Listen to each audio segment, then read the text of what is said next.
Please be seated.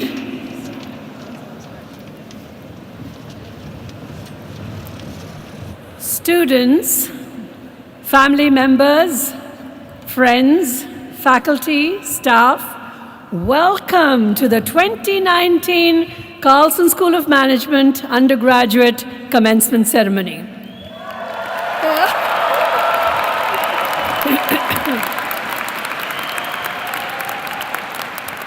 Joining me on stage on this special day are some of the people who have guided our graduates through what I hope has been a life-changing experience.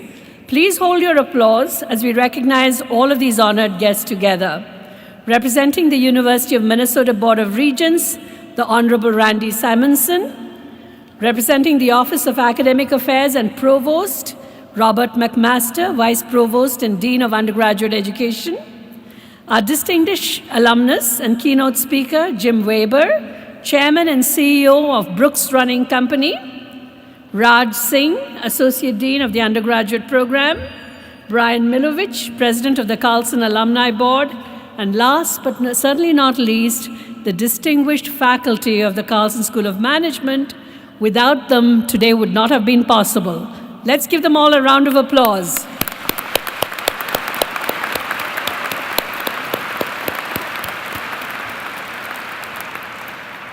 Another group who deserves your very special cheers are the family and friends who are here with us today or watching the live stream online. The support you have provided your loved one during their studies was critical to their success. Thank you and congratulations to all of you as well.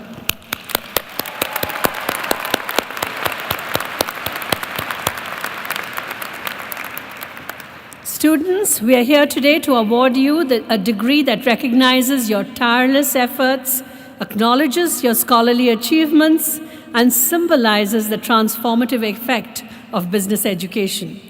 Whether you use the degree you have earned from the Carlson School to pursue a career in business, start your own company, lead a nonprofit, or pursue further studies, it will undoubtedly help you realize that business is a force for good and position you to create a better tomorrow.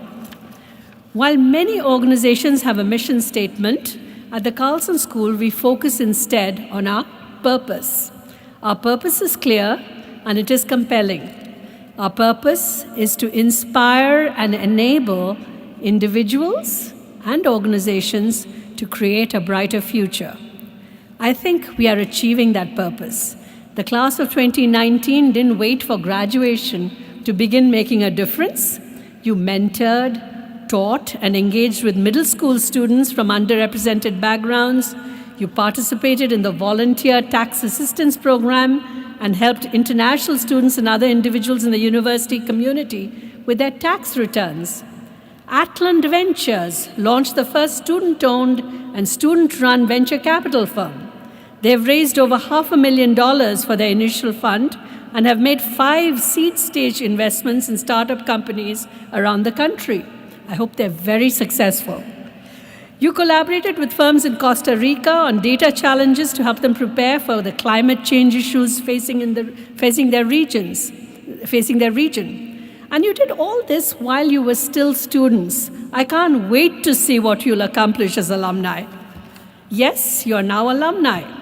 You have become members of a community that includes more than 55,000 graduates who came before you.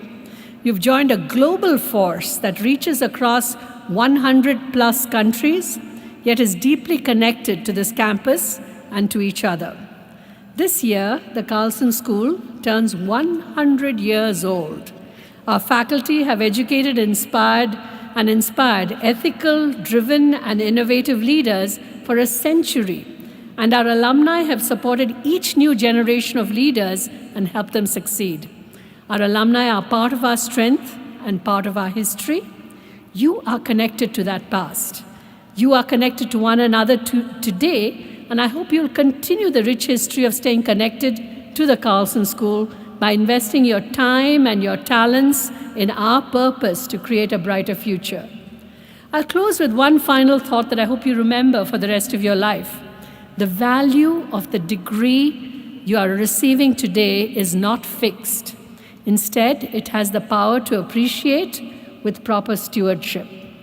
I hope you will follow those who have come before you and make the Carlson School better for those who will follow.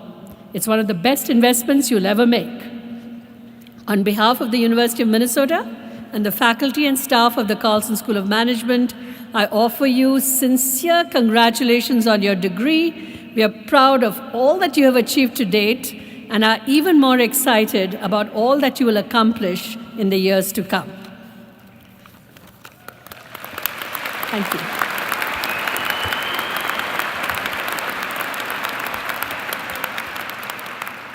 It's now my privilege to introduce our keynote speaker. Jim Weber serves as the CEO of Brooks Running, a Seattle-based company focused on producing the best running shoes and gear on the planet. I'm wearing my Brooks running shoes because I'm terrified that a giant gopher is going to come chasing after me one of these days. So Jim has been CEO of Brooks since 2001 and has presided over an incredible era of growth and innovation, but his roots are squarely here in Minnesota. Jim grew up in St. Paul, and like many Minnesotans, he harbored early dreams of being an NHL hockey player, but he also had an innate curiosity about business, and his leadership skills were on display from an early age. Jim was class president of his high school and of his fraternity at the University of Minnesota, where he earned his BSB from the School of Management in 1982. While pursuing his business degree, Jim benefited from something that is a hallmark of the Carlson School experience today, which is connections to this great local corporate community. His favorite course was taught by this incredible Minnesota businessman, Wheelock Whitney, and featured guest lecturers from a number of area CEOs. To this day, Jim remembers Wheelock's closing comment that the most important attribute you can have is good judgment. Jim began his career right here in the Twin Cities with a role at Norwest Bank and later Norwest Venture Capital. With aspirations toward leadership at the highest level, Jim moved east to pursue his MBA from the Tuck School of Business and then returned to Minnesota to join Pillsbury. There, he observed the perils of underinvestment in a brand and learned valuable lessons that would guide his later success.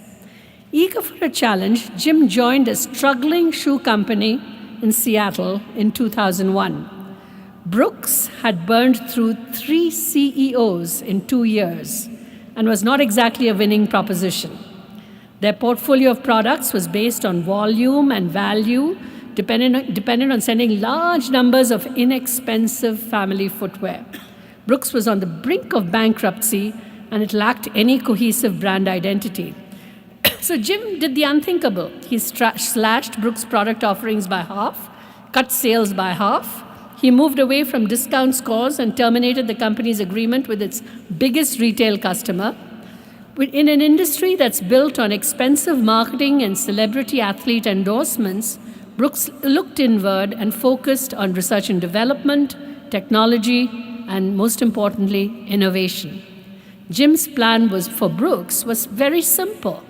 They would make running shoes and only running shoes for runners. He assured me that walkers were okay too. Brooks began rebuilding its brand based on superior technology. The company garnered a reputation for quality shoes that fit well and worked particularly for performance running. And wouldn't you know, running seems to be recession-proof. When the downturn hit in 2008, Brooks Running took off. Between 2009 and 2012, sales went from $191 million to $409 million annually. And today, the company is truly global in reach and has revenues exceeding $650 million. So sales and year-over-year growth is not the only reason to recognize a successful alumnus. Jim truly embodies the Carlson School's belief that business is a force for good. He has positioned Brooks as an industry leader in sustainability and responsible sourcing. Over the last 18 years, Jim has cultivated a company culture that embraces the value of joy in the workplace, because after all, work can and should be fun. As Dean of the Carlson School, I couldn't be more proud of all that Jim has accomplished, and I'm eager to hear his advice that he has for all of us today. So graduates of the class of 2019, please join me in welcoming Jim Weber.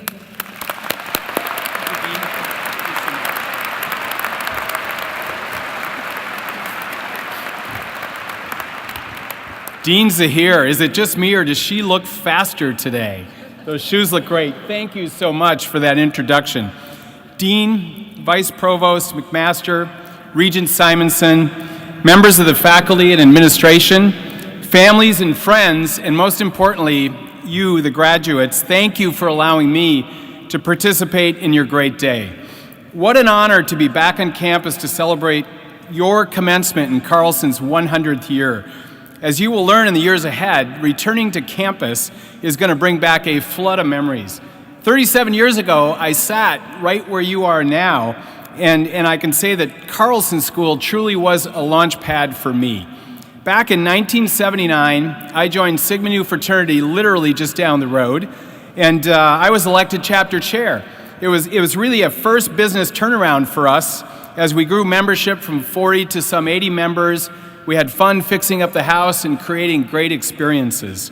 And I remember well hiking to class on those cold winter days, finding every tunnel you could before you hit the bridge, the Washington Avenue Bridge over the Mississippi River. That bridge box felt like a freezer. I think it was colder inside than outside. But today, Carlson's 100th commencement is indeed about celebrating your moment. You made a key life decision when you enrolled at the U of M. After many years of work, focus, and effort, and in many cases with the support of your friends and families here today, you find yourself closing this chapter, turning the page to the next chapter in your life, and that's exciting. When I look back at my graduation moments, I distinctly remember the ceremony and holding that diploma in my hand. It was well earned and paid for with 7% student loans. But I must say, I don't recall a riveting commencement speech. Not a word. And I have to come completely clean with you all. I've never done one of these before. But nevertheless, I'm determined today to honor the moment you have. So my goal is to share what it means to me to be a leader, and more specifically, to be an authentic leader. For me, it still distills down to three things: focus, curiosity, and trust. Today, I want to challenge you to become an authentic leader because I believe the world needs them now more than ever.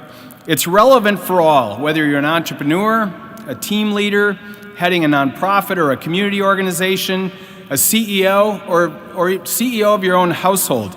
How you behave and play your role impacts your team that you lead every day. And of course, it's ultimately going to impact your success. My personal leadership journey has introduced to me many people who are so good at what they do. These seemingly natural and authentic leaders fascinate and impress me. I'll admit, I've been a shameless thief of their wisdom all along the way. From the highly talented Pillsbury executive Jerry Levin, who I worked for 10 years, I witnessed his quick conceptual brain, his strategic clarity on things, and his calm under pressure management with people, just the way he dealt with people. To then the Oracle, Warren Buffett, the chairman of Berkshire Hathaway, who so impressed me. He has a genius business mind, but this immense capacity for people. Immense capacity, very generous. With Warren, the opportunity for me to work with him on one hand seemed destined to be, but on the other hand, an opportunity almost lost. So I'm going to share my Warren story with you. It began in 1985 when I came across Warren Buffett's annual letters, and I became a voracious reader of them every year. And I went to school on how he looked at brands and how he looked at businesses. It was just, he thought differently. Fast forward to 2012, when I was now CEO of Brooks, and we were on our third owner since I'd been there, and it was Fruit of the Loom, which was a Berkshire Hathaway company. On Monday, January 2nd at 7 a.m., I returned from my desk from a family holiday trip ready to kick off the new year. While out, I'd been checking my email, but not my voicemail. That was actually a big mistake. It was about the time voicemail was going back into the rearview mirror. But that Monday, I got to my desk, and the red light on my phone was blinking. And it was a voicemail from Warren Buffett. "Jim, I've got an idea. Call me when you can." Well, my heart sank because I had just left a voicemail sit in my inbox for 5 days from Warren Buffett. Ugh, this was not good. I captured myself. I picked up the phone, called the number, and he instantly answered, "Hello." And again, I stopped. Warren Buffett answers his own phone. He answers his own phone. So he went on, "Jim, I've been thinking. Brooks is doing well. I'm going to spin you out of Fruit of the Loom and set you up as a standalone Berkshire subsidiary." And being thoughtful, I said, "You know, Warren, I think that's a great idea. I think that would work well." So on we went, and I told him that he'd been mentoring me from afar for 25 years, and it really felt like destiny to me. To work with Warren at that point in my career, in my leadership journey, was perfect timing. He exemplifies to me authentic leadership in so many ways and really reinforced what I was focused on. And as I mentioned, authentic leadership, I think, is synthesized into these three key areas: focus, curiosity, and trust. So I'm going to start with focus. It was here at Carlson where I would be introduced to the importance of focus. The highlight came in the last quarter of 1982 in the Management 5101 Advanced Topics course on leadership. It featured different CEOs from the best companies in Minnesota at that time. It included 3M, Target, Cray Research, Marvin Windows, and others. And the course was taught by Wheelock Whitney. Wheelock was the former CEO of Dane Bosworth, now RBC Wealth Management, and had actually run for governor in Minnesota. So Wheelock was super smart and insightful, but he was oh so human. His manner was gracious, generous, unpretentious, and inclusive. As students, we were invited to his home. He played guitar and sang songs around the campfire. He was the closest thing I'd seen to a Renaissance man at that point in my life. And I'll never forget his closing speech on the course. In the end, he made it clear that to be an effective leader, you've got to have good judgment, because you've got to create clarity of focus on mission and strategy for your team, or you're going to risk that they won't follow you. And I took that insight with me everywhere I went from that day forward. In fact, I used it in my first big job interview with my boss to me. He asked me that big question point blank, why should I hire you? Literally like that. And I quickly responded, you should hire me because I have good judgment. And it worked. I got hired. And later, when I took the helm of Brooks Running in 2001, I found a leadership truth that for me was just foundational. It was Benjamin Disraeli. And I put this on my whiteboard. The secret to success is constancy of purpose. I believe it's just a truth, and it's still on my whiteboard today. The secret to success is constancy of purpose. My business experience to that point had led me to the conviction that purpose with sustained focus wins the game. But what was Brooks' focus? Back then, we were a small, broad-lined athletic footwear and apparel company competing with all the brands you all know well, and we were trying to be everything to everyone, and hence were really meaningful to no one. So with loads of debt, bankruptcy was around the corner if we couldn't find a focus that we could win at.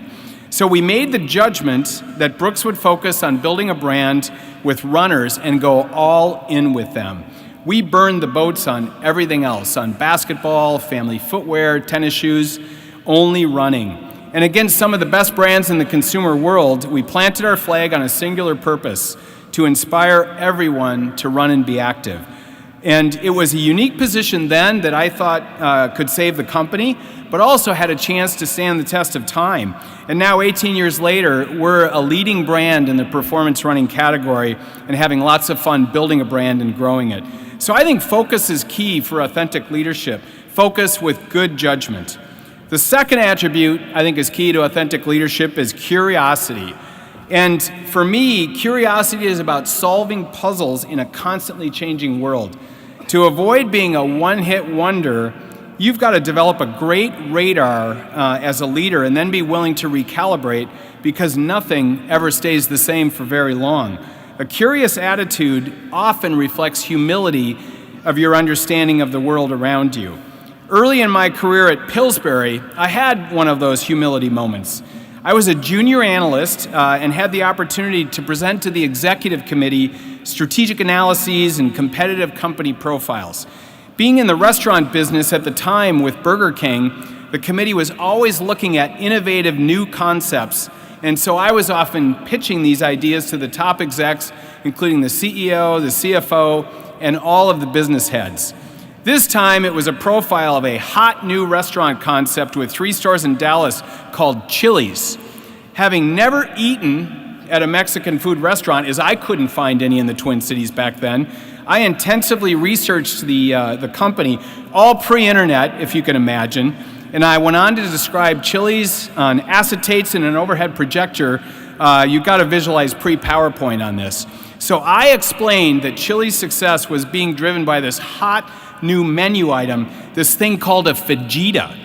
And I was pitching this innovation with enthusiasm as these fajitas were selling like crazy, driving premium margins, revenue growth, and I was selling it. Well, the room started to chuckle and laugh, and finally Jeff Campbell, the head of restaurants, said, "Weber, you need to get out a little more." I also should have taken Spanish language class and learned how to pronounce fajita. But I powered through the rest of my presentation, and the lesson learned was to forge ahead, but with humble curiosity. Solving for customer needs takes an intense curiosity, and it's crucial to what I've come to call competitive strategy. And my first experience with that concept was here at Carlson in one of our many case-centric courses. It was in Professor Gometz's Management 3004 Public Policy class. And it was a strategy case in this mature industry with a brand new entrant, a small David brand who had caught the market leader, the Goliath brand, sleeping. And the small insurgent brand rocked the industry with product innovation that captured a major share of customers in the marketplace. That looked like so much fun to me. I said, I want to do that. That just looked like such fun. So many today call that disrupting a category. But that's really, when you think about it, just an outcome. It's actually about solving for customers' wants and needs better than anyone else. And you can only do that by being curious. You can only do it by being curious. By learning faster, executing boldly against insights, David can beat Goliath. So at Brooks, we think we're creating brand affinity in the minds of customers every day.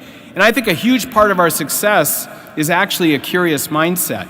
I'm most proud of our recent strategy reset to navigate the absolute revolution in consumer behavior and retail this last 5 years. Our revenue stalled in 2015, and the radars we used for reading market trends were no longer working. We went into a learning mode, and we began the process of reevaluating all of our assumptions on the market, the consumer, the industry, our competitors. We then made choices and committed to boldly execute on behalf of the customer.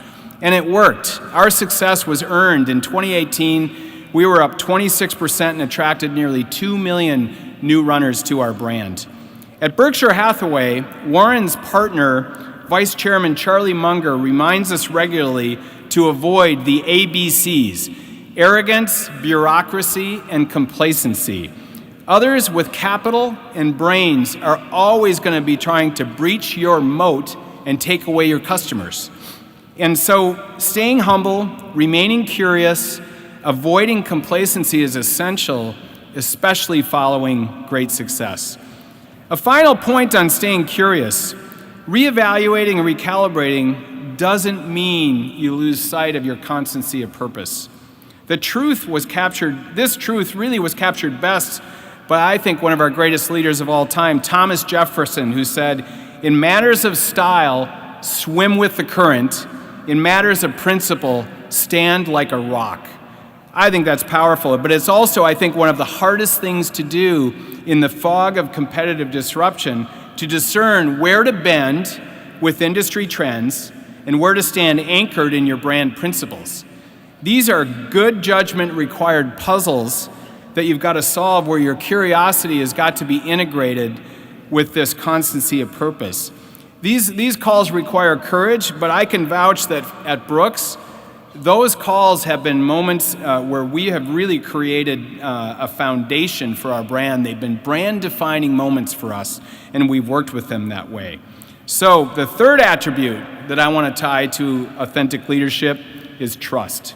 So life and business is absolutely still all about people. Happiness and fulfillment in your life is going to come from your relationships with the people that matter to you.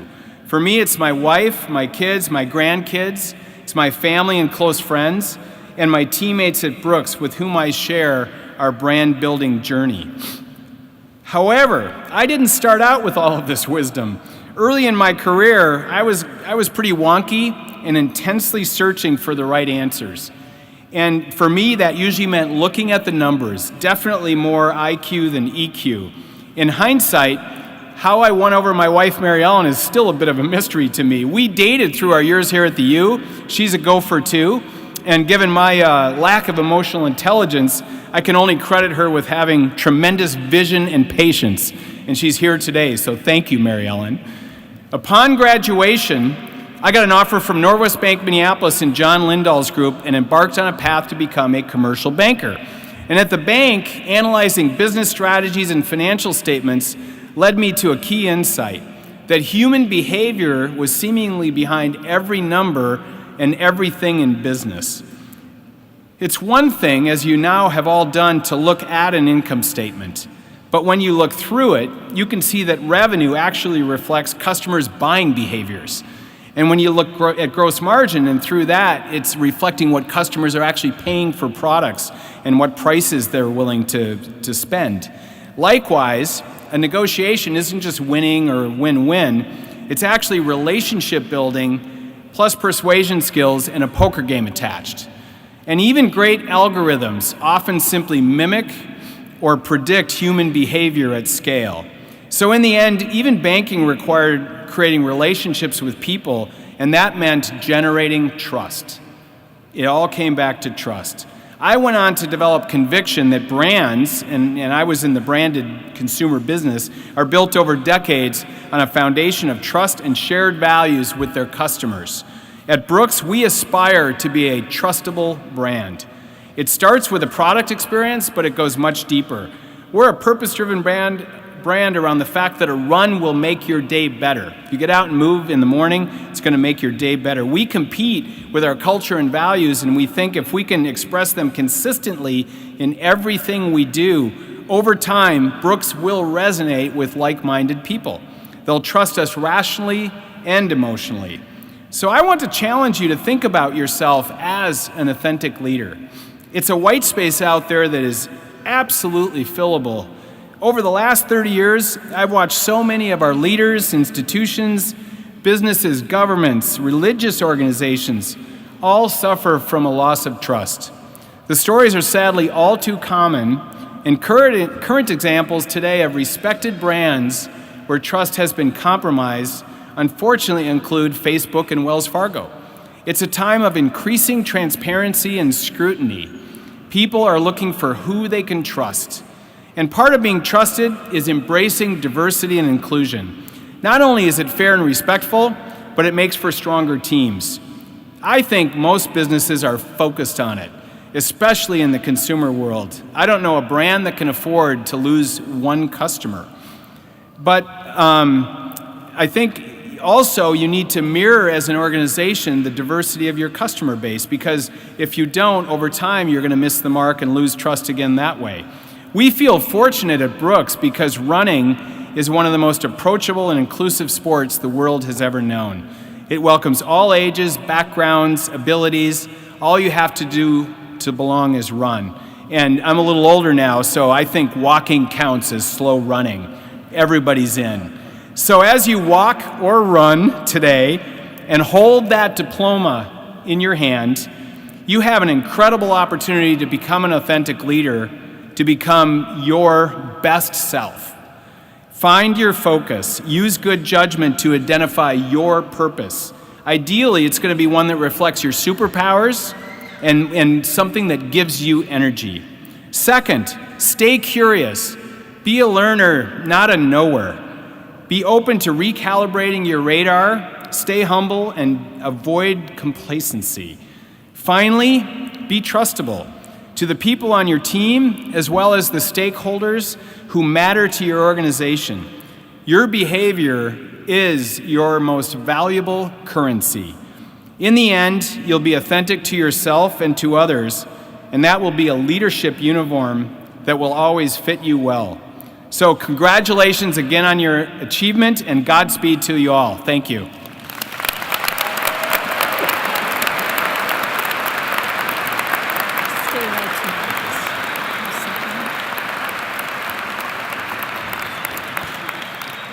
Thank you, Jim.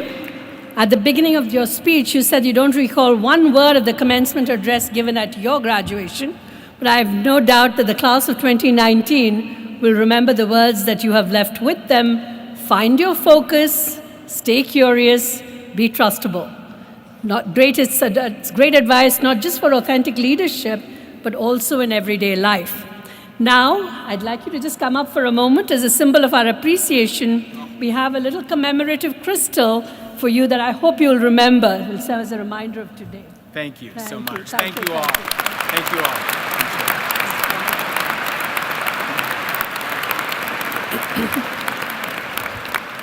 Next, I'd like to introduce someone all our undergrads know very well, Raj Singh, the Associate Dean of our undergraduate program. He will present the Carlson School's beloved Tomato Can Loving Cup Award. Raj, would you please come to the podium?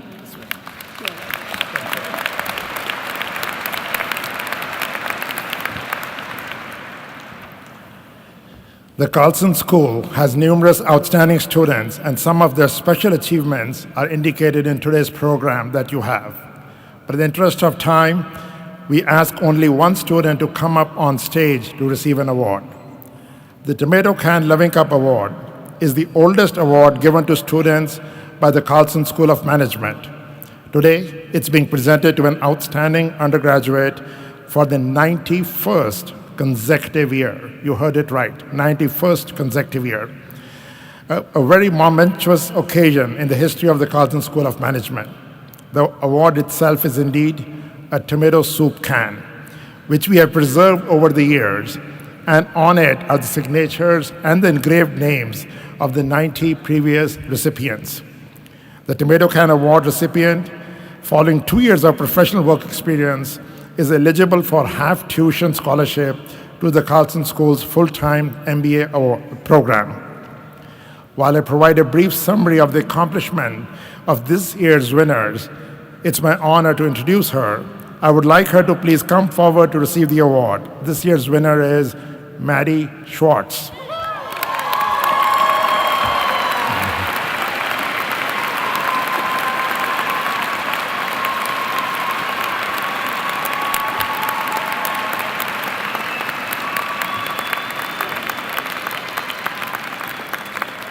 Maddie has worked tirelessly to improve the student experience at Carlson as a champion of inclusion and mental health awareness.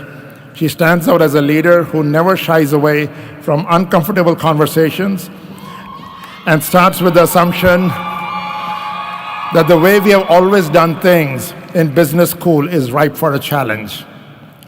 As you all know, the Carlson School has 3 new guiding principles. Maddie always brings those guiding principles to life.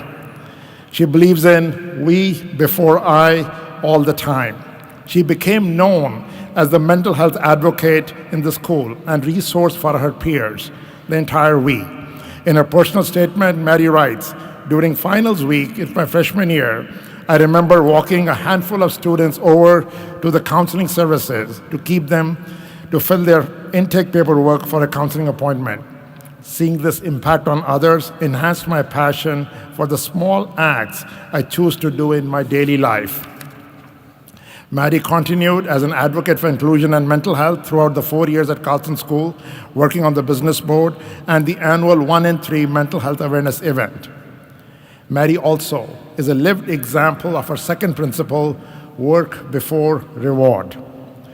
In her time at the Carlson School, Maddie has served as a Carlson ambassador, Carlson Consulting Enterprise Associate, Leadership Student Program Coordinator, all the work, Leadership Minded Intern, first year Leadership Institute Mentor, and has just completed the elite Tom Burnett Leadership Program.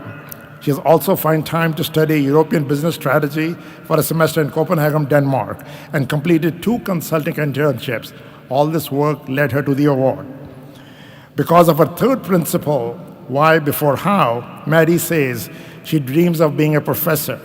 She has served as a research assistant for Professor Elizabeth Campbell in the Department of Work and Organizations for the past 3.5 years. She also sees the opportunity to co-teach courses in the leadership minor. In her personal statement, she writes, my nights have been late, my energy has been high, and my passion is visible because I strongly believe in the Margaret Mead quote, a small group of thoughtful, committed citizens can change the world. Indeed, it's the only thing that ever has.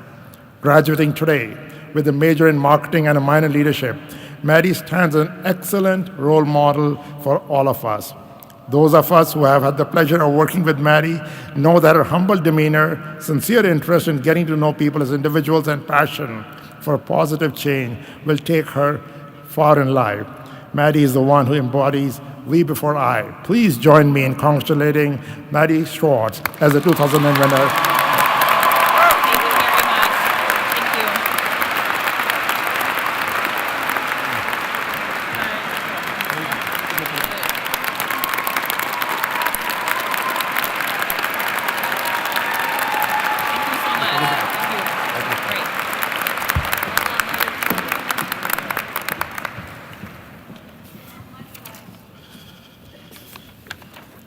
It's now my pleasure to welcome our ceremony student speaker, Steve Vogel.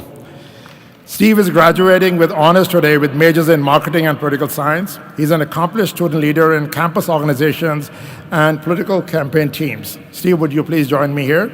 Stephen worked as a full-time campaign manager for a mayoral candidate of Maplewood, Minnesota, while balancing a full course load. He served as a student representative for the Henry Clay Center for Statesmanship of National Bipartisan Conference. Steve is a founding member of Citizen Student Movement, a student group that promotes grassroots change on campus. He also served as a public achievement coach in the St. Paul school system and led and sang in 7 Days a cappella, the oldest a cappella group on campus. Stephen has been described as someone who throws himself fully into everything he does. He's a committed student, leader, and a friend with passion for leading and impacting the lives of others. I've been told he won't sing the speech today. Please join me in welcoming your 2019 Student Commencement speaker, Steve Vogel. Thanks, Raj.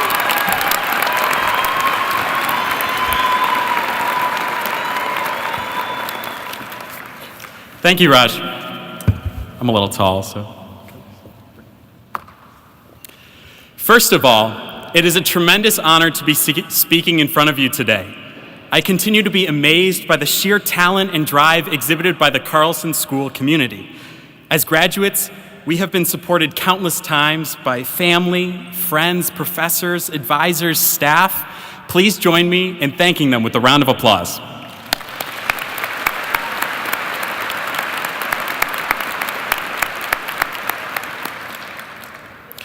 As Carlson students, we've worked extremely hard.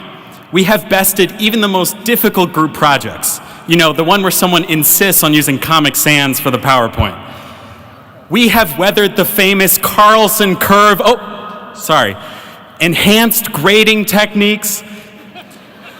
We have stood in line for hours for Panda Express comfort food because you just took an accounting test and you thought Gap was an outdated sweater in your closet.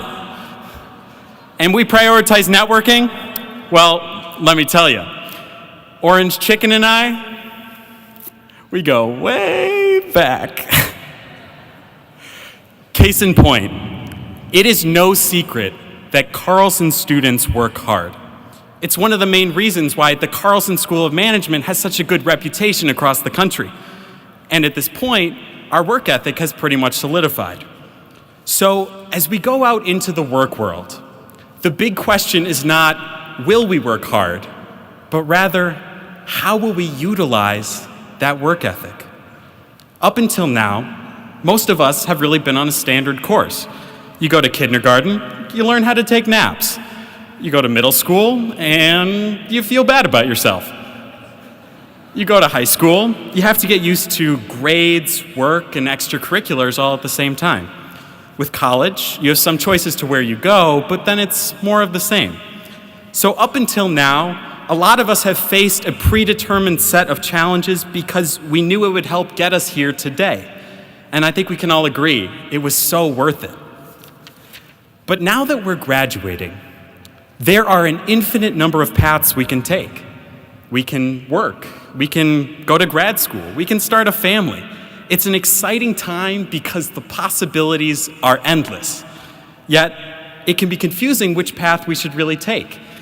And in reality, and the parents and professors already know this, there are no clear right answers.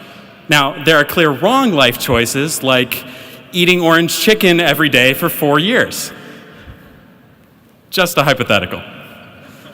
For the most part, you'll generally be choosing between comparable life paths.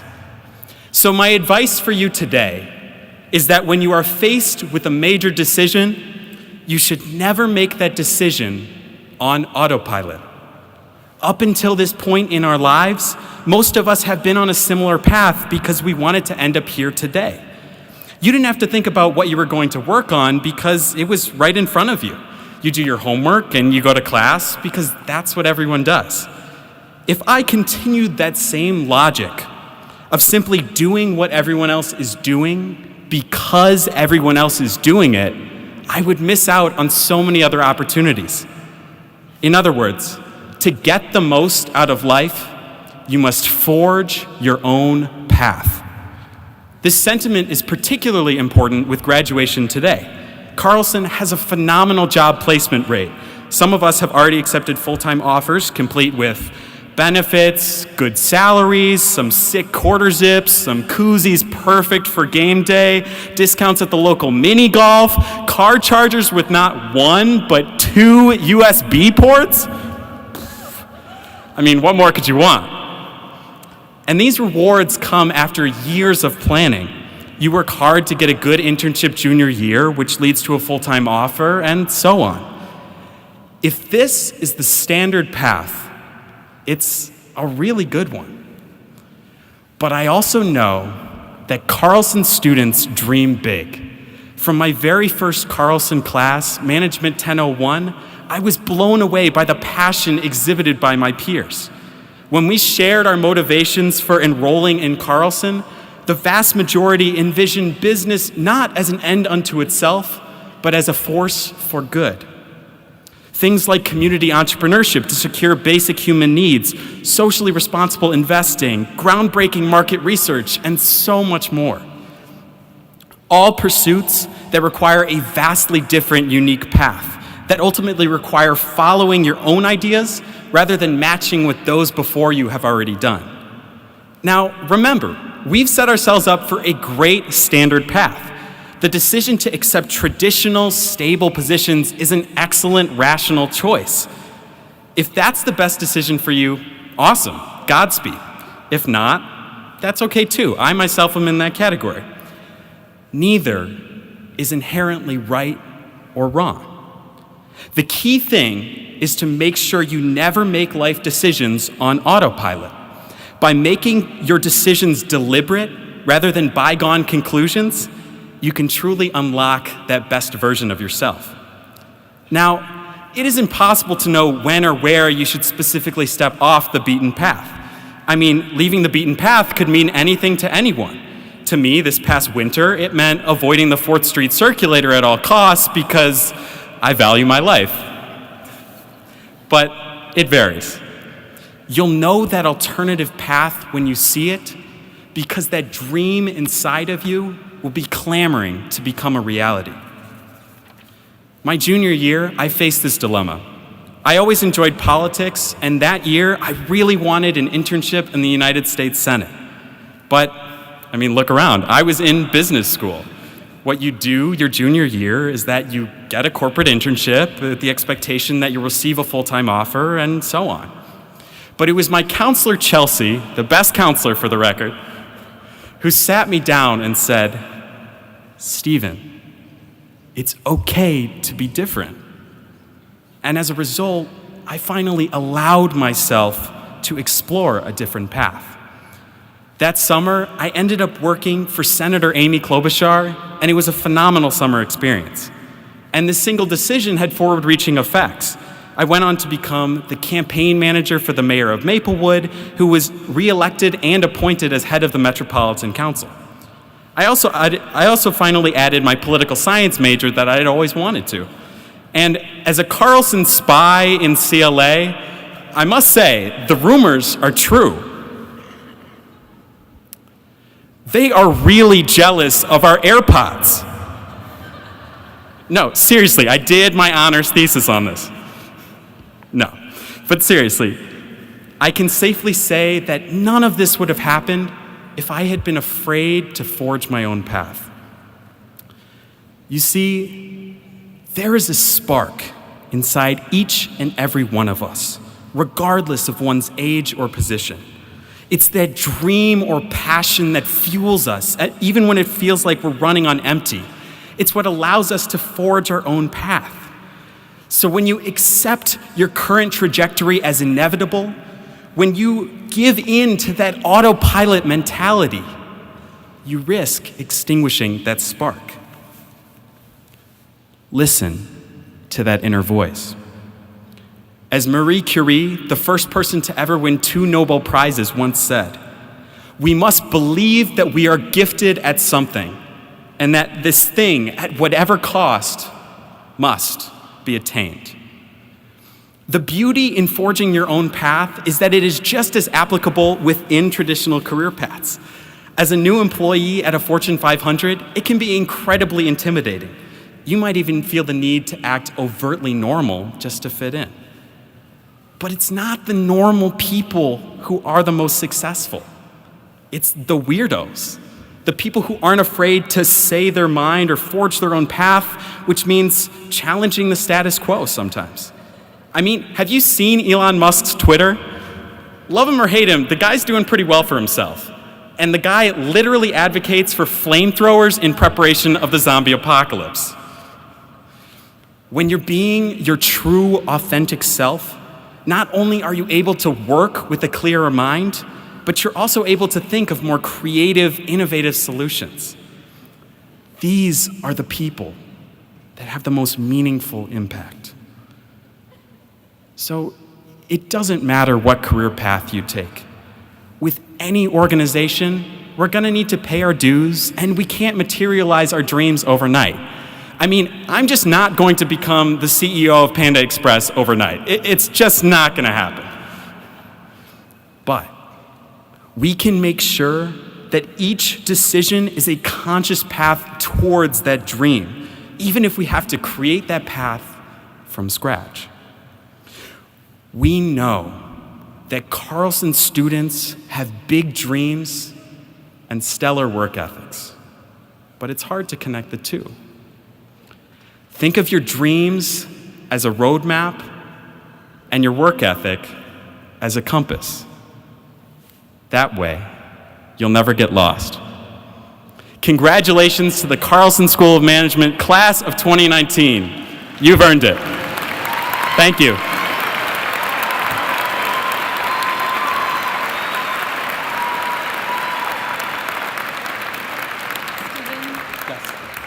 Congratulations. Thank you so much. Thank you. It was wonderful. Thank you.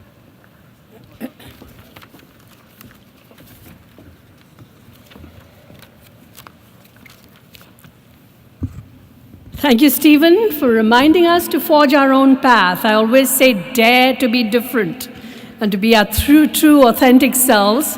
Great advice. So at this point, we come to what all of you have been waiting for. We'll begin the presentation of the degrees. Will the candidates for the Bachelor of Science in Business degree please start coming forward as directed by the marshals? I invite Regent Simonson and Associate Dean of the Undergraduate Program, Raj Singh, to join me at the certificate table for the presentation of degrees.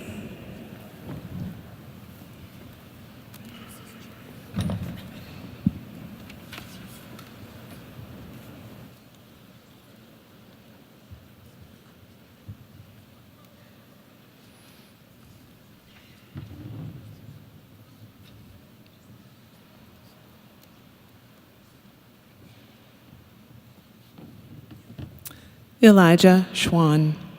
Accepting Elijah's diploma on his behalf is his sister Sophia.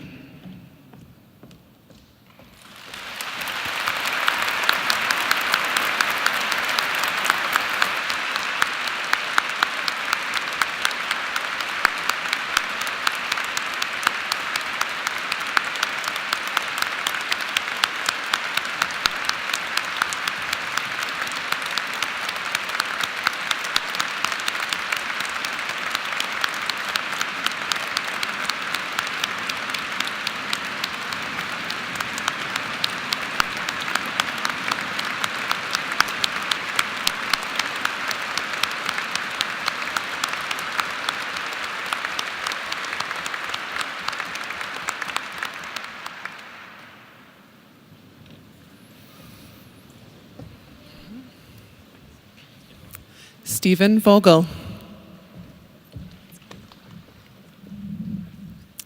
Nayashri Upadhyay. Contessa Borman.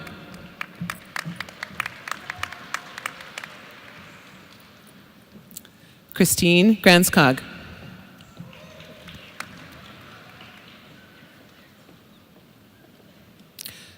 Karsten Hernke. Matthew Kohler Reiser.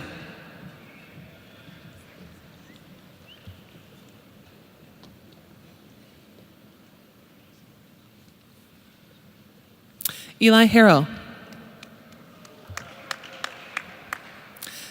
Nicholas Anderson.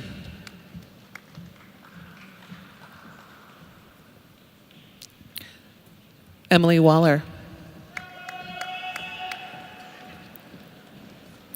Kevin McElkey. Matthew Rosen. Leo Hanneman. Cameron Tipping. Joseph Connor Ryan. Caitlin Marie Holtz. Megan Lee Johnson. David Andrus.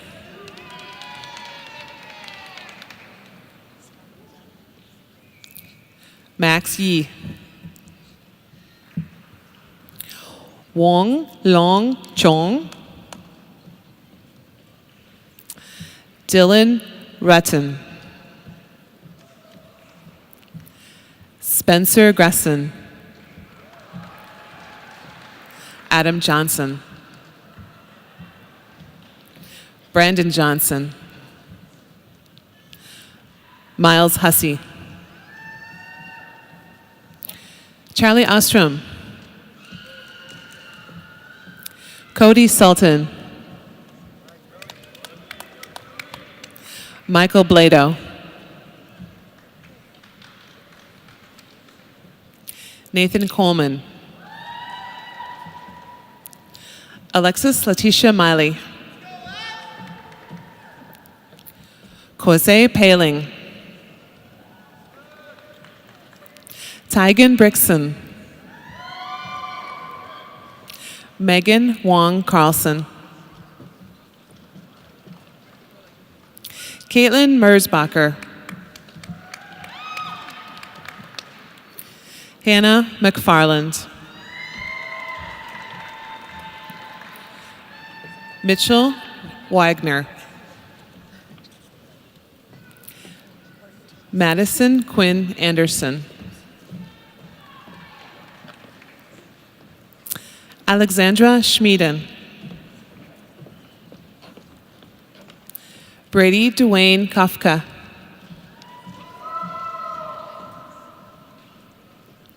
JB Nosko.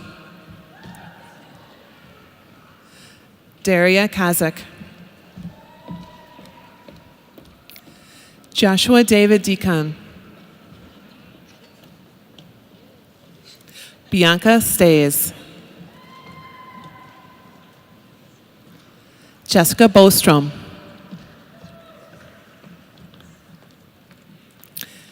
Shelby Lane Valandren. John Haugen. Megan Swanson. Suzanne Patton. Elizabeth Spear. Trevor Stansberry. Max Palmer. Marley Applebaum. Evan Gustafson. Krista Marie Wigan. Alexander Daniel Bach. Brett Swanell. Samuel Pellman. Erica Mondre. Nate Wade Borman.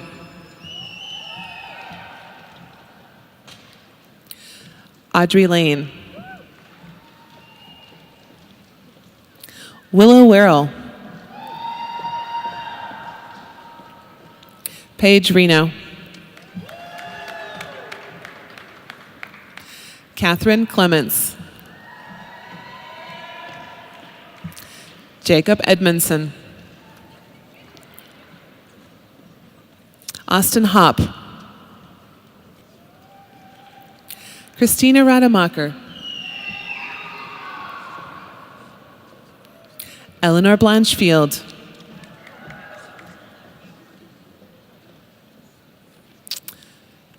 Madeline Jesser.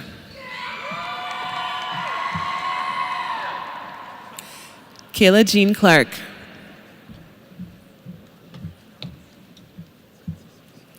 Madison Schwartz.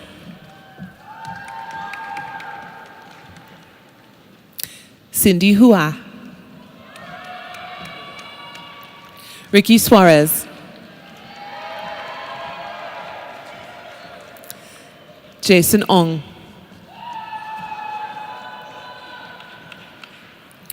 Matt McGraw. Leah Marie Kutch. Noah Friedenberg.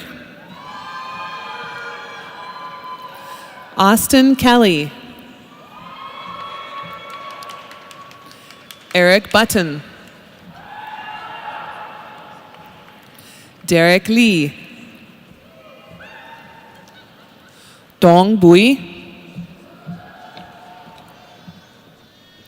Shravan Panir.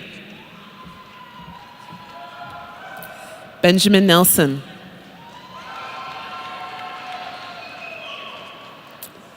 Cole Leistico. Alexis Studler. Bryce Rasmussen. Travis Johnson. Joseph Wirtz.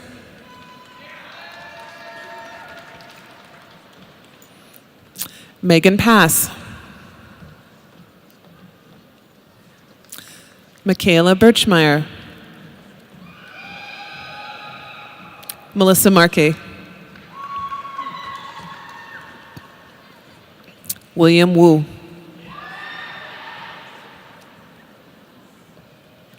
Daniel Smith.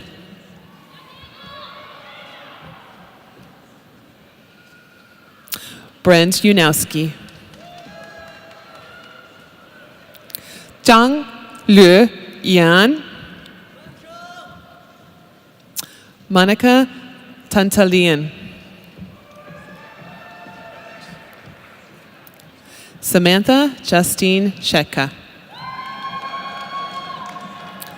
Emily Heslin. Emily Peterson.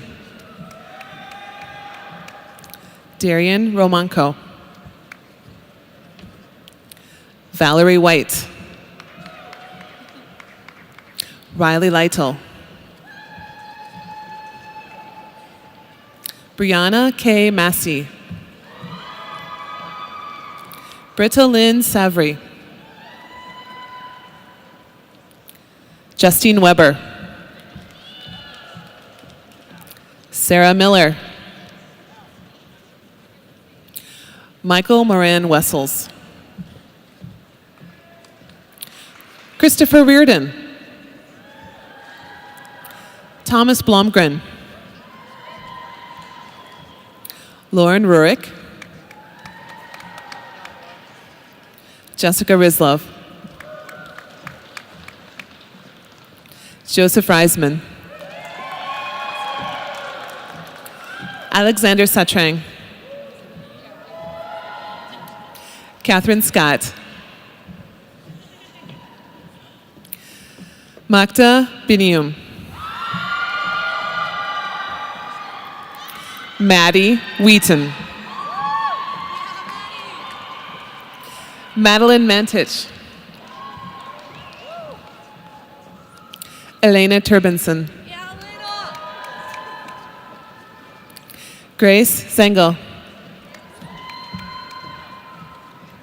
Megan Israel. Caitlin Smith.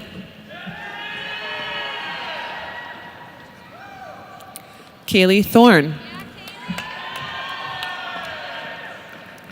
Shannon Bain. Danielle Nelson. Kaylin J. Rose Warney. Katie Lace. Miriam Ifanula. Anisa Saleh Mohammed. Ayushi Goshal. Winayak Baruwaj. Zaki Omar. Patrick Murphy. Tian Tian. Heather Schwei. Caitlin Ho. Luke Nelson. Vincent Rude. Dylan Mato. Hayden Maxfield. Josh Macho. DeAndre Cordell Brechto.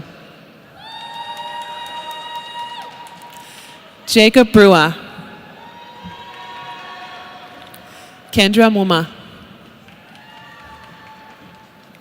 Sydney Spokane. Kelly Lyndall Izat. Margaret Goosens. Ivy Ann Tu Theng.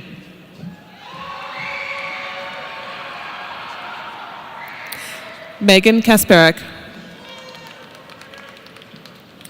Michael Raymond Einig. Madison M. Laird. Sean Stevens. Jillian Nowry. Madison Gagliardi. Nicole Stenbeck. Madison Rusink. Jake Larson. Lucas Elias. Riley Perro. Michael Gilbert. Bailey Cox. James Poisson. Joshua James Hunninghake. James Berg. Tu Fu.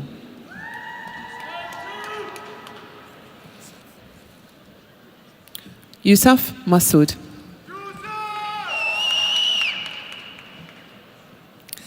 Valentina Chong Ferreira. Chelsea Rose Montgomery.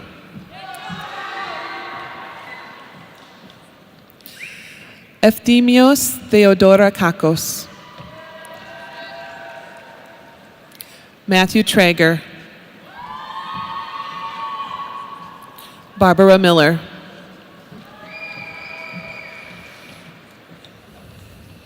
Allison Dugan. Alan LeBlanc. Madison Mountain. Hannah Froyam. Hannah Anderson. Hannah Benkin. Madison Norris. Jensen Mensch. Catherine Klein. Rachel Jensen. Molly Deegan. Sarah Bimberg. Kyle Samara. Jack Murphy. Richard Camrood. Ryan Joseph Hennon. Madison Rayleigh. Becca Risch.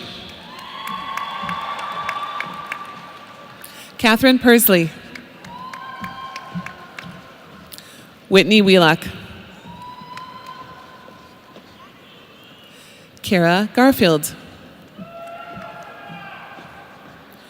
Susan Hannah Thompson. Zachary Samuel Sosik. Kai Schmidt.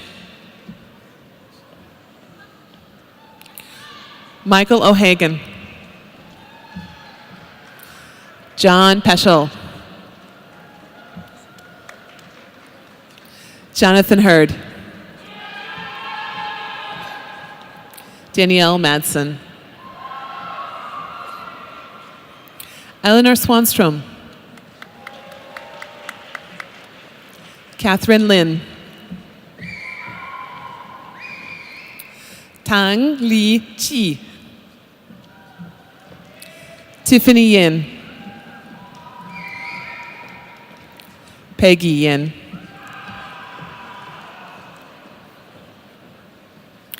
Lu Tia Hui. Leo Jia Huin. Ting Yang Yi. Zhang Ya Dong. Lauren Eileen Kelly. Julia Louise Mekas. Sokvinder Kaur.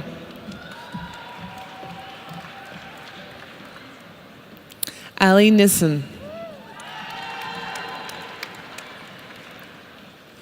Olivia Rude. Colton Beebe. Matthew Lillis. Brett Van Pelt. Brandon Getz. Charlie Jewell. Mitchell Wennes.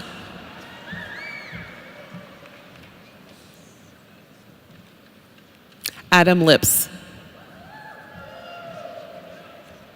Cameron Scholander. Peter Joseph Zindler. Cody Beckman. Zishan Abid.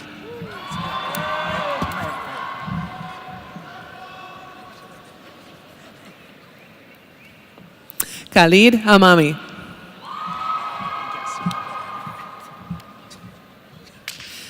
Shivan Jain.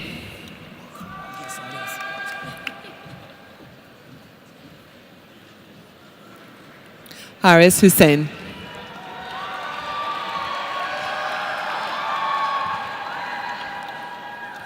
Jacob Bratton. Gregory Cromer. Reed Morehouse. Jack Manning. Joseph Haybison. Devin Potasek. Bridget Nath. Olivia Graskowitz.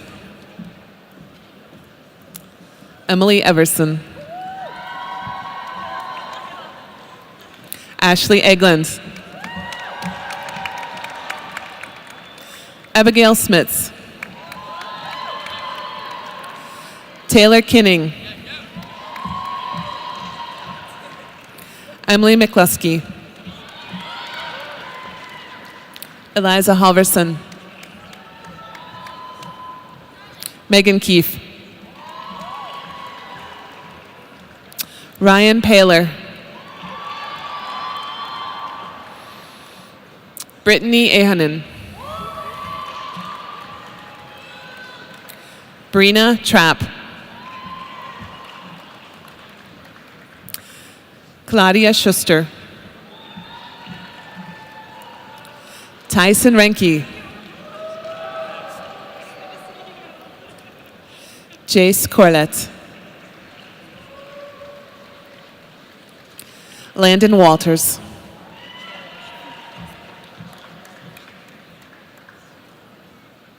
Benjamin Bathke. Morgan Justice. Charles Seidel. Jack Kredlick. Alec Jeschke. Olivia Van de Heij. Benjamin Anderson. Delaney Renee Graves. Jamie Johnson. Hallie Fosek. Megan Burns. Julia Thistle. Mike Gaines. Andrew Smith. Megan Kovacs.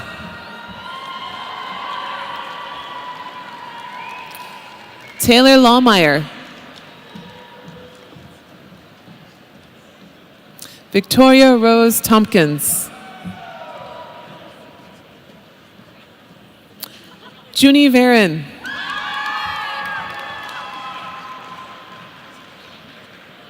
Valerie Woolman.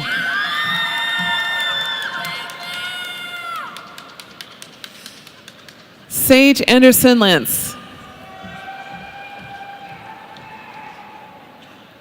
Grace Elizabeth Lensmeyer. Lauren Williams. Keely Miller. Olivia Simon.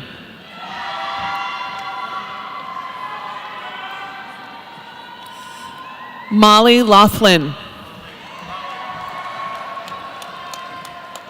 Catherine Atkins. Sierra Chase. Madeline Flom. Cassandra Morawski.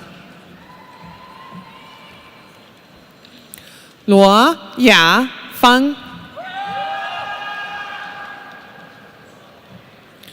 Meng Shuang.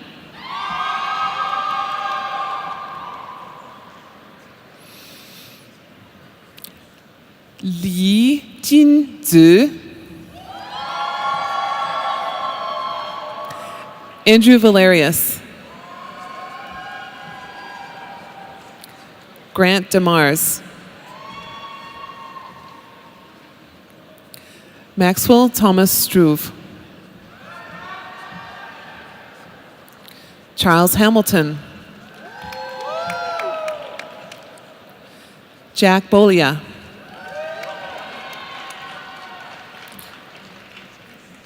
Tyler Dukowski. Kyle Arms.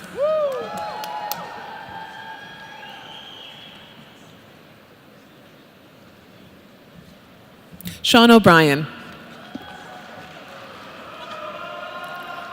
Drew Sanda. Griffin Johnston.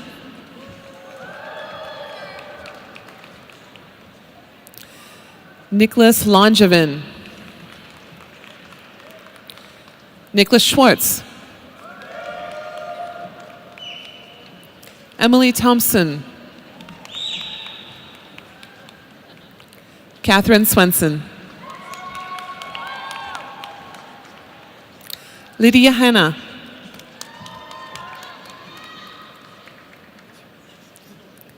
Sri Kalyani Akurati. Morgan Pink.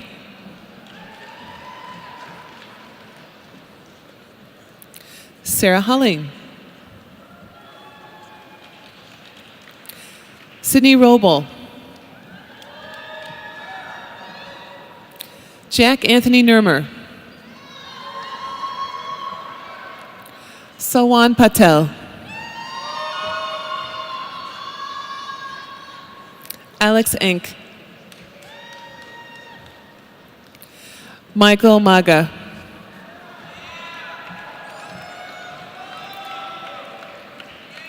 Madison Nelson. Brett Kleist. Rijal Malik.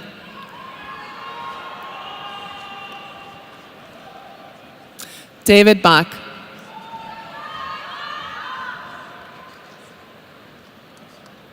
Andrew Carlson.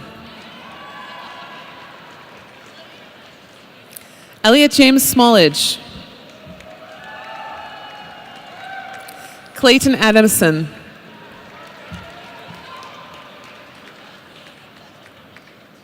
Aliyah Alexandria Hayworth. Haley Dahl.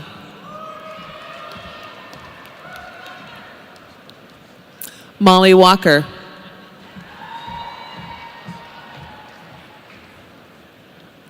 Hannah Paulson.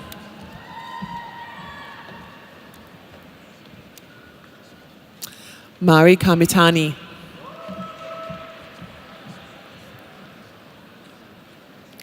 Melissa Deng.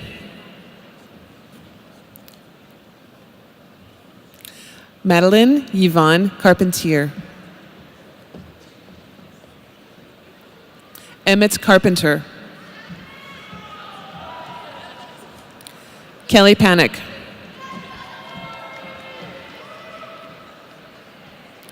Stephen Schultz.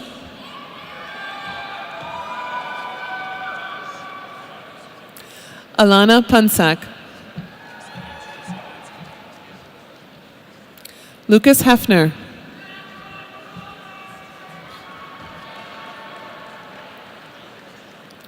Martin Falconer. Connor Thielfolt. Daniel Lee. Van Wu. Matthew Sick.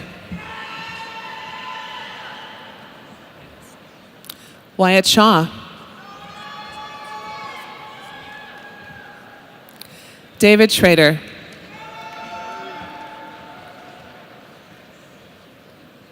Matthew Helt.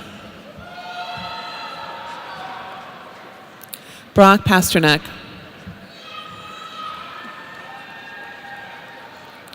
Daniel Tobone.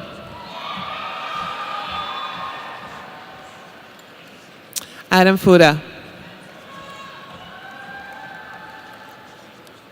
Holly Tuzna.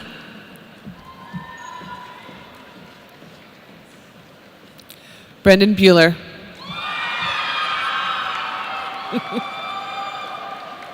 Lauren Nordvold.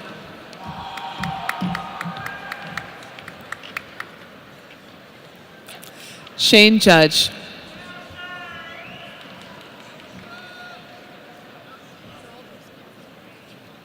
Colin Fox. Kellen Campbell.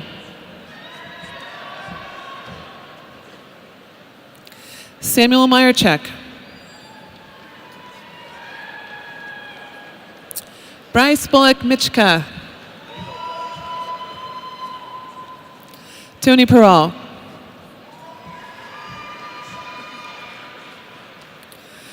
Michael Breber.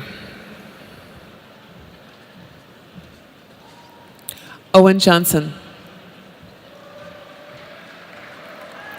Joseph Jacobson. Joe Dieters. David Laird. Timothy James Voigt.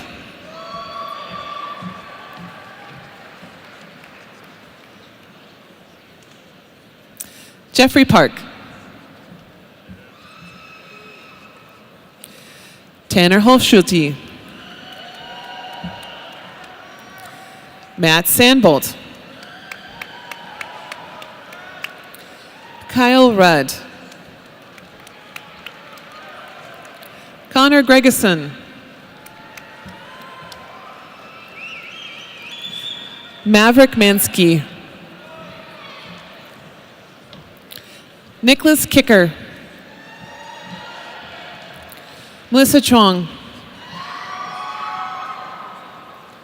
Chow E. Fan. Jennifer Yong. Shet Yen Wong. Tyler Janusik.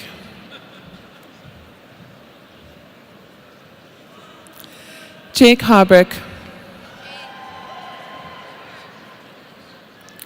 Jack Broderius. Hallie Knutson.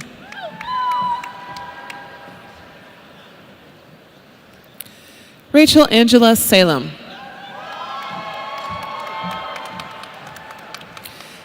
Tia Marie San Agustin. Ann Howard. Maya Katie. Caitlin Dick. Rebecca Delahunt. Julia Westling. Ian Thompson. Sarush Tababate Zavare. Chetal Seafelt. Justin White. Kyle Johnson. Jack Lammers.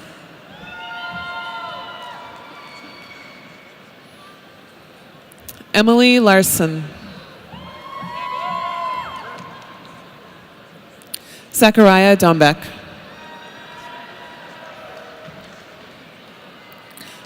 Colin Willer. Nils Okeson. Daniel Waddell. William Zastro. Alex Park. Abigail Birkebeck. Jennifer Olson. Kriti Nivsarkar. Emma Wycombe. Jenny Tseng.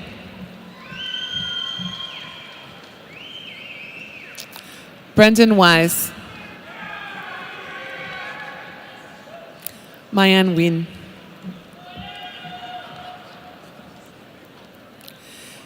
Jennifer Toon Schwinwin. Joey Mydra.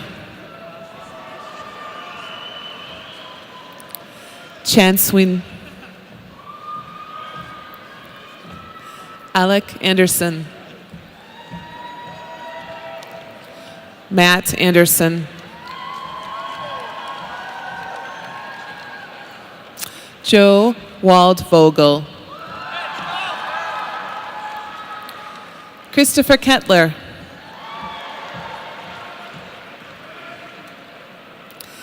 Michael Ablagan.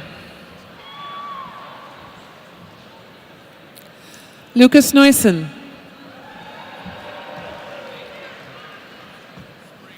William Nelson. Sam Kastner. John Molitor.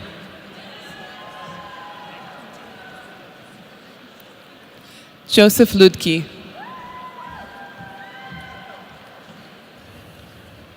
William Duda.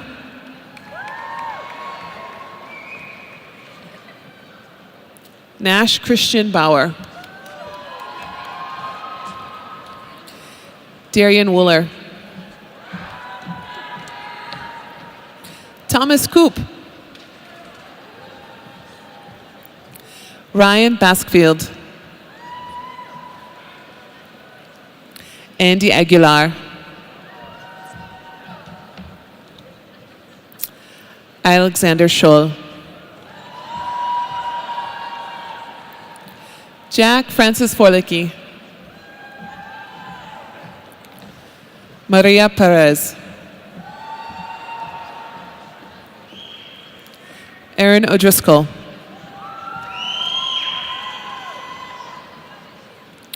Marissa Posel.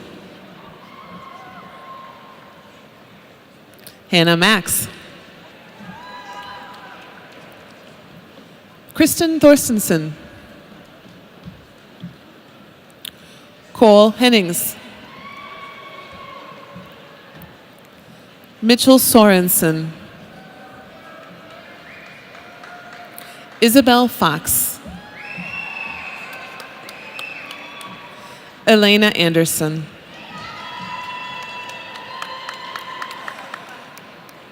Kendall Huber. Natalie Breckner. Lindsay Hepner. Maria Gleason. Julianne Ekman. Elise Hartwig. Peter Warkup. Joshua Meyer. Charlie Smith. Matthew Tefes. Jacob Bryant Hine. Qi Zi Ang. Jiang Hong Zhong. Sao Gong Mu. Zhou Yi Fan. David Wetterstrom. Heather Porter. Teresa Dang. Chanel Logan.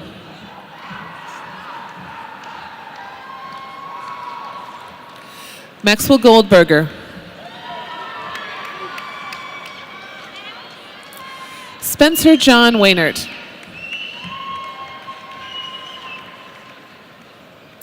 Matthew Rowley. Elizabeth Sundit. Alyssa Larson.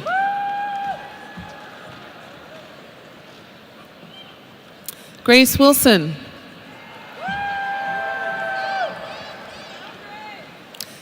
Stephanie Klapperich. Darby Quast. Janae Neuenschwander. Allie Coughlin. Nicole Wallin. Trevor Gift.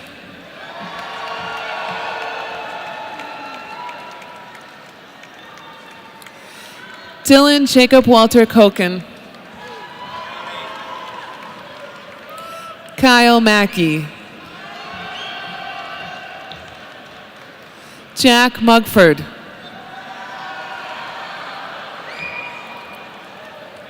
Tyler Johnson.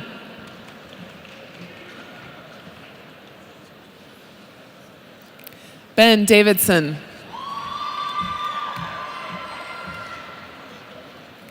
Alex Alec McNabb.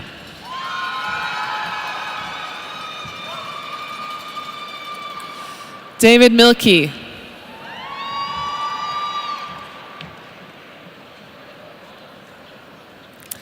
Mazen Marwan Hamod.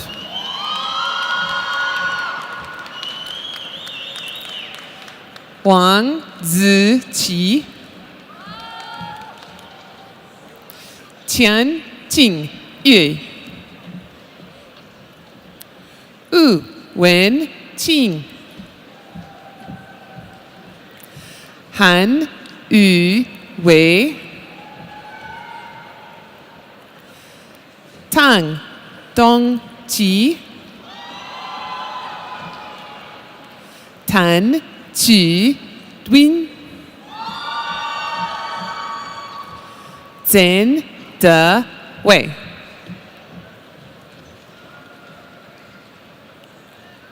Fu Yan Ting. Shelby Lloyd.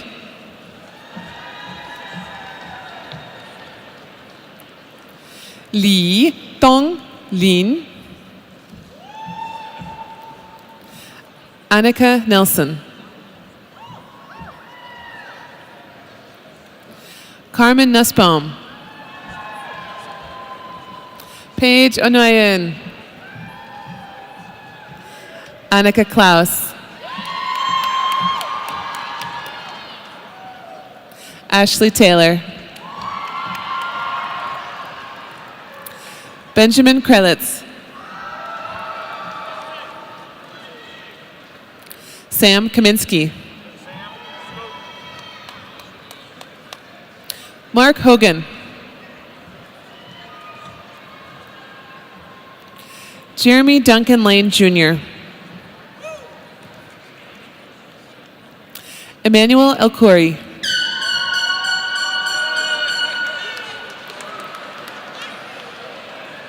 Ian Schrupp. Noah Broad Farber. Joseph Kaufman. Nathan Bailey. Noah Lavore. Mark McHale.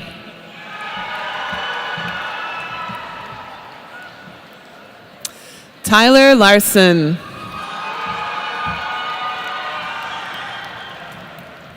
Eric Jansa.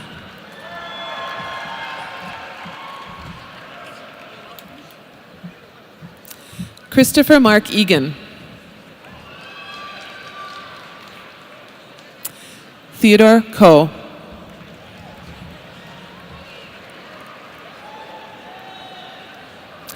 Morgan Fierce. Morgan Williams.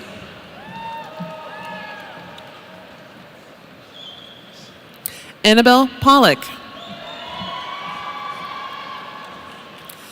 Nicholas Missett.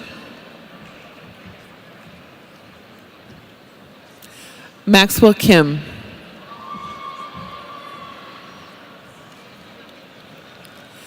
Peter Lewandowski. Justin Reeves.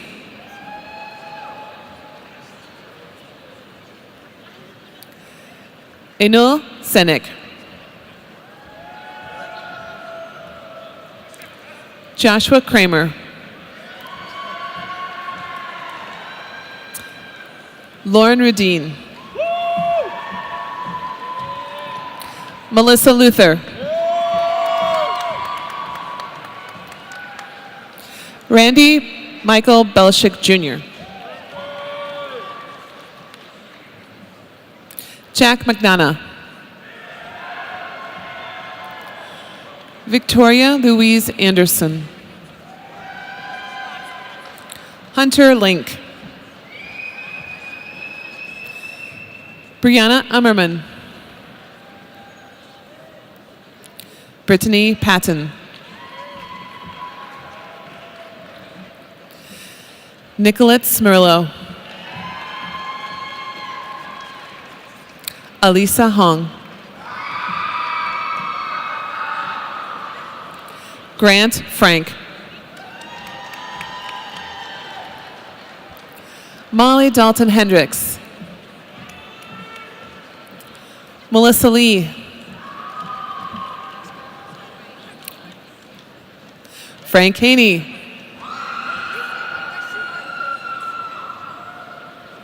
Heather Nicole Ambre.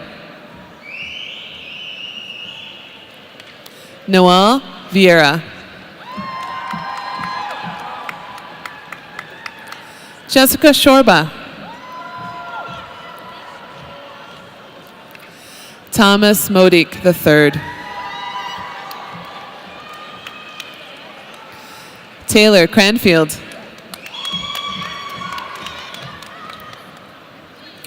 Caitlin DeMartelaire.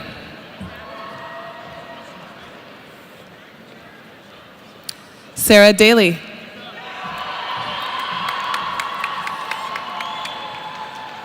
Lucas Bagno.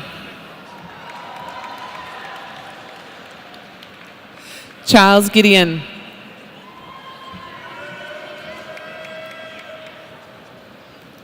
William Delaroche.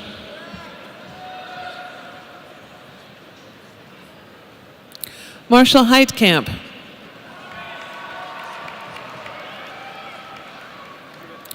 Zachary Hill.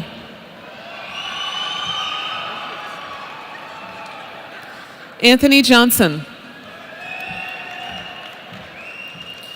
Jacob Wetterstrom.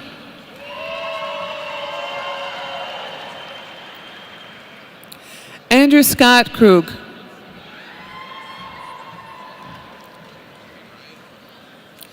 Daniel Joseph Van Eyl. Malik DeAndre Mordecai Bowen.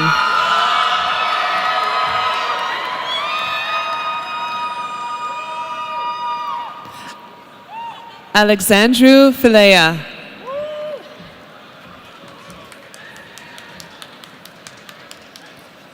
Jeremy Alston.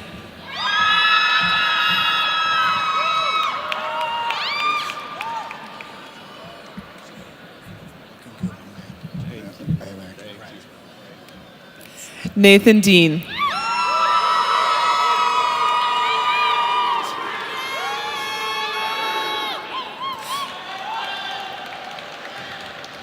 Jordan Starks.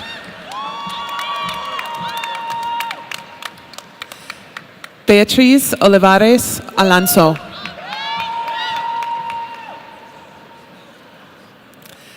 Edward Nipe.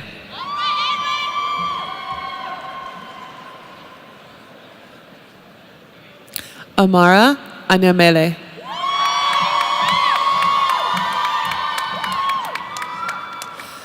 Letitia Wamulumba.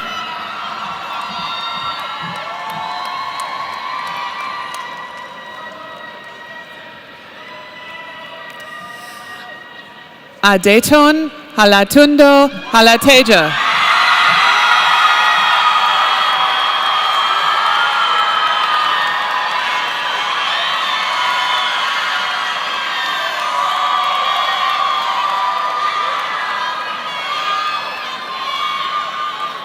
Brittany Zastro.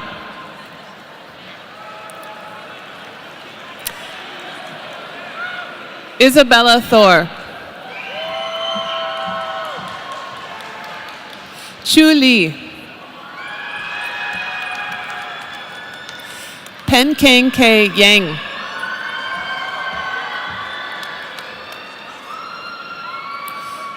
Nancy Chen. Zoe Lim.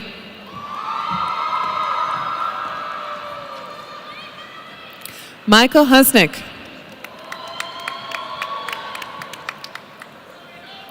Thomas Wiederecht.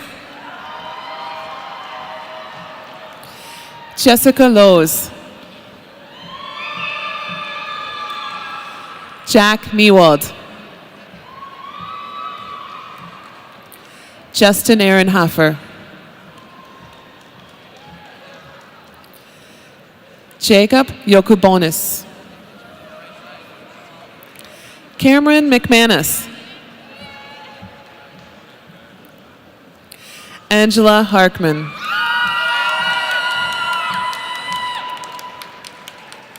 Austin Toy. Eric Copen.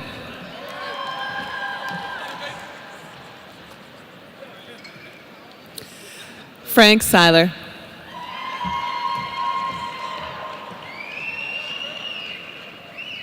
Noelle Langworthy.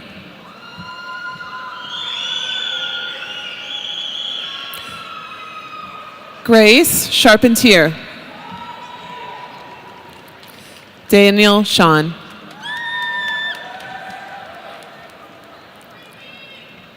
Luke O'Neill. Jacob Strinden. Hannah Hill-Georges.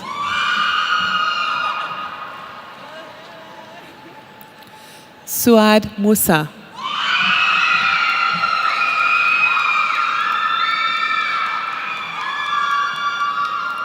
Jasmine Brown.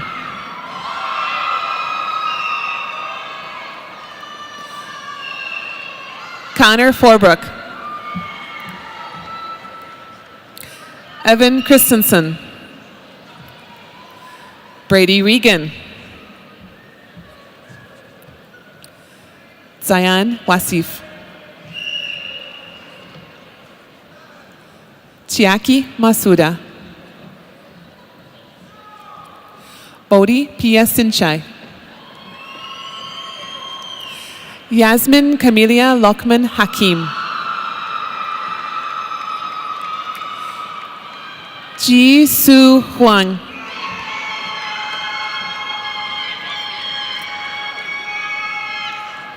Young Chan Daniel Jung. Ji Hwan No. Chan Hee Lee.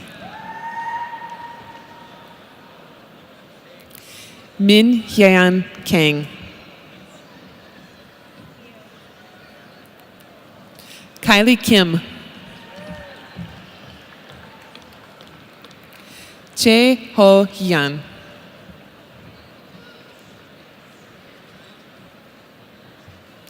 Chang Woo James Cho.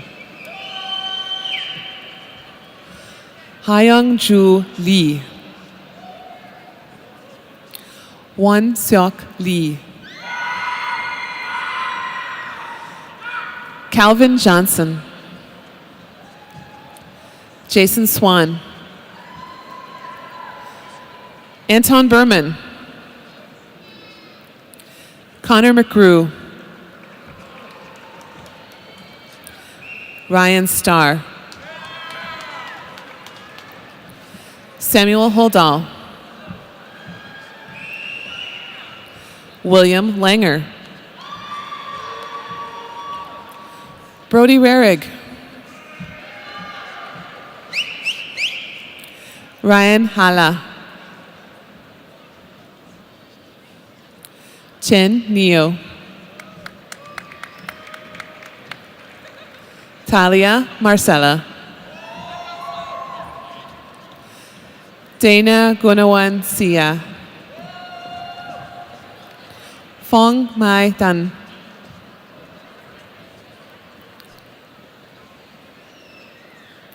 Trum Vu. Timothy Levens. Song Ho Son. Emily Moeller. Elizabeth Cannon. Caitlin Ewine. Jennifer Gennaro. Ali Stelflu. Kayla Call. Mary Riley. Paige Rome. Faith Alexandra Brott. Nisarg Gandhi. Ben Thompson. Max Webb. Brendan Gothel. Anthony Magtibai Becker. Jason Koopman. Camila Vargas. Justin Levin. Josip Krstanovic. Marino Alpeza. Ryan Ilatalo.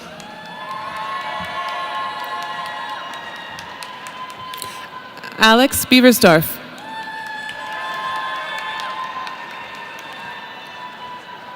Edward Rojas. John Cuevas Gonzalez. William Vanderbilt. John Roberge. Talha Zafar Ahmed. Shireen Fatima.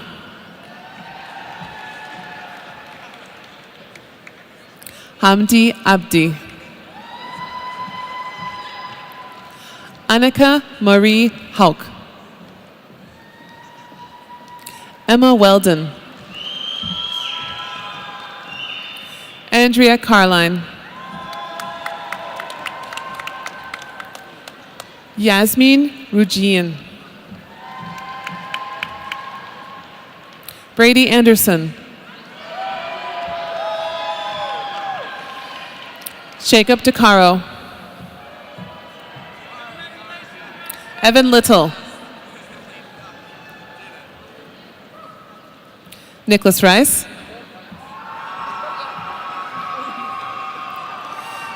John Oberst.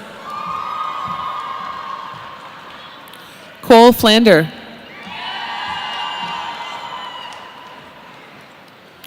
Alec Wasepka.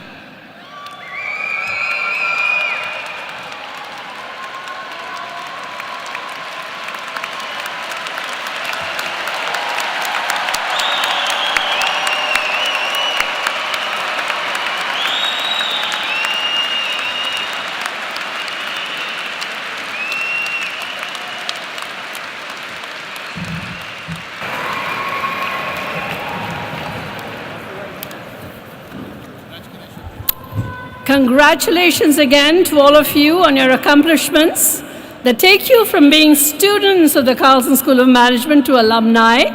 And here to welcome you into our alumni family is Brian Milovich, President of the Carlson School Alumni Board. Brian is a 2000 BSB alum, headed west after his commencement to start his career at Wells Fargo. He earned his MBA at Berkeley's Haas School and then joined a real estate private equity company. In 2010, he moved to Calvera Partners, where he's a managing principal.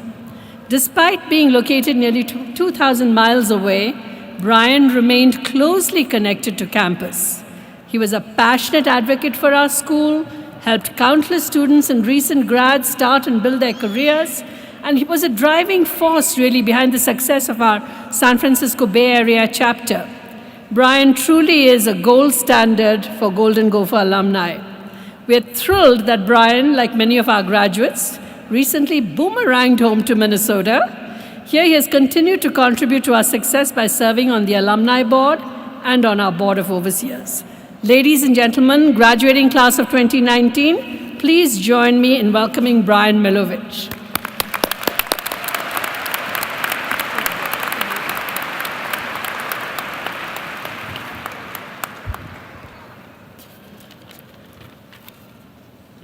Graduates, congratulations and welcome to your Carlson School alumni community. Like you, your alumni community is unique, it's energetic, and it's well positioned for success. As you know, 2019 marks the 100th anniversary of the founding of the Carlson School. From the first graduating class of 14 students to more than 55,000 alumni worldwide today, you are certainly part of a thriving Carlson School alumni base. As we celebrate the centennial all year long, it gives us a chance to reflect on our connections to the past, to tomorrow, to innovation, to the world around us, and connections to one another. You know, the Carlson School has our alumni to thank for playing such a major role in the success of the program over the first 100 years. And the centennial events around the world are celebrating you. Those of you who are staying in the Twin Cities after graduation, or who just want to come back for a good party, are all invited to attend an entire weekend of centennial festivities this fall. It all starts with a huge celebration on the field of US Bank Stadium on Friday night, September 13th, followed by Saturday at the Gopher football game, a Carlson tailgate on Saturday the 14th.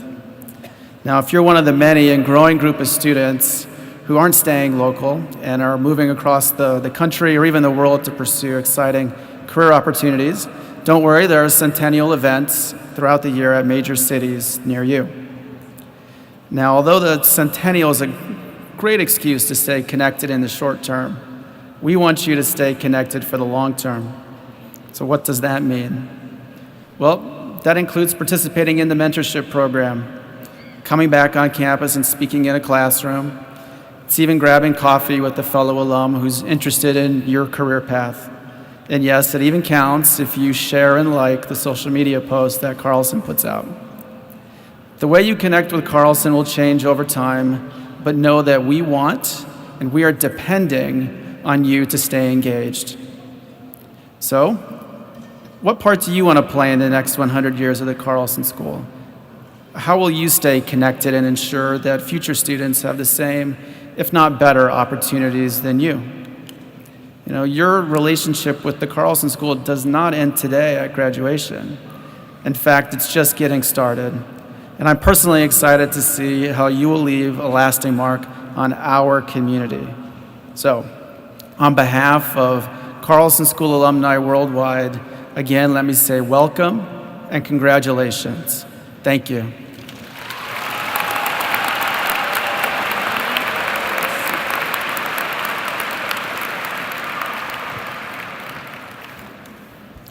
Thank you, Brian, for encouraging our graduates to stay connected to the Carlson School for the long term and for telling us about the many ways we can engage with the school to ensure that our current and future Carlson School students have the same opportunities that all of you have had.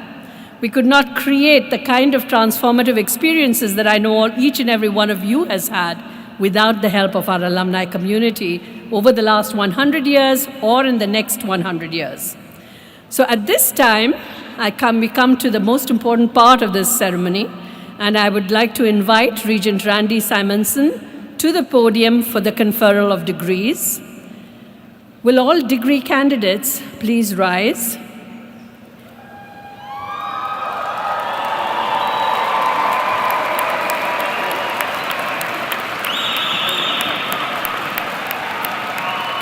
Regent Simonson, on behalf of the faculty of the Carlson School of Management, I present to you the Carlson School of Management's undergraduate class of 2019.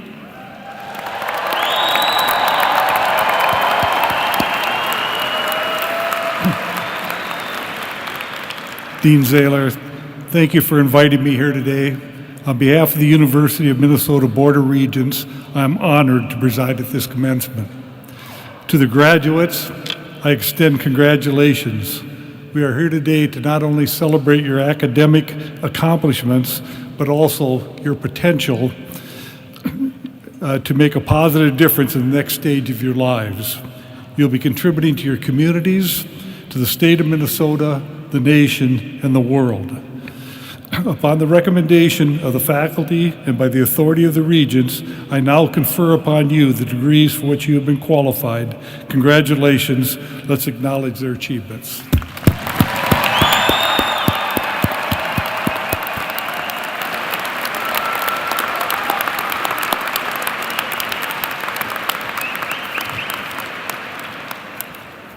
Thank you, Regent Simonson.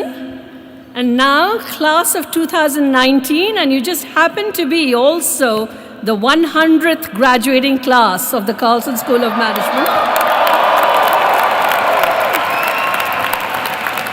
If you haven't yet moved your tassel, let me invite you to do so, moving it from the right to the left, to declare to the world that you're now a graduate of the Carlson School of Management at the University of Minnesota.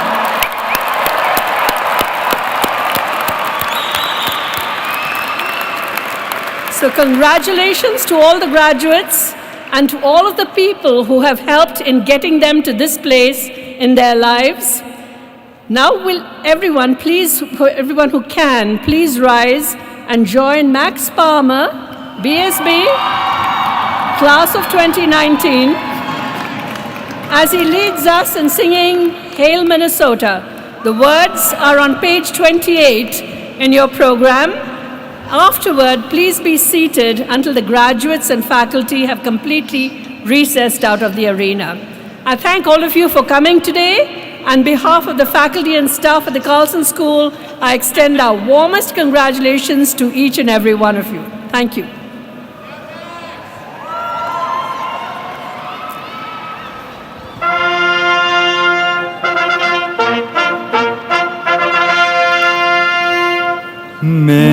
Minnesota,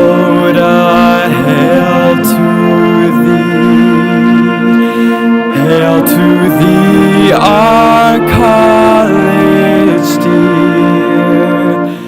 The light shall ever be a beacon bright and clear. Thy sons and daughters true will proclaim thee near and far. They will guard thy fame and adore thy name. Thou shalt be their northern star.